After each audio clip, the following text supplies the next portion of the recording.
আরে আজান ফাঁকি মেলা দিন আর কাছে আইয়েন না। সে যে কেন এলো না, কিছু ভালো লাগে না।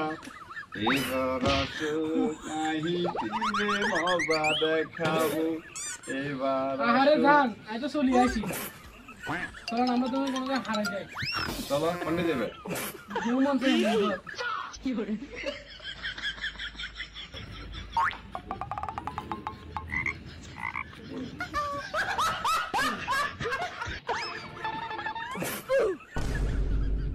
চলে যাবো কিন্তু। তো জানা রে, যা যা যা যা। চলো চলো চলো। হায় হায়, আমি কি আবিতি বলা বুঝি বিচি মাইয়ার লগে ফেম করলাম, আমার কোয়ারটা বুঝি গেল। হ্যালো গাইস, আসসালামু আলাইকুম। আপনারা ব্যাকে ভালো আছেন? আমরা কিন্তু আমরাও ভালো আছি। আমরা এখানে নাটক করছি, নাটকের ভিত্তিতে এই আছিল আঙ্গুর ছেলে, আর এই আছিল মেয়ে, আর আমি ছিলাম নায়ক। তো আমাদের এই তিনজনের অভিনয় যদি আপনাদের ভালো লাগে, অবশ্যই আমাদের চ্যানেলটি সাবস্ক্রাইব করবেন। আর আপনাদেরকে আমরা নতুন নতুন ভিডিও দেওয়ার চেষ্টা করবো। সবাই ভালো থাকবেন। আসসালামু আলাইকুম।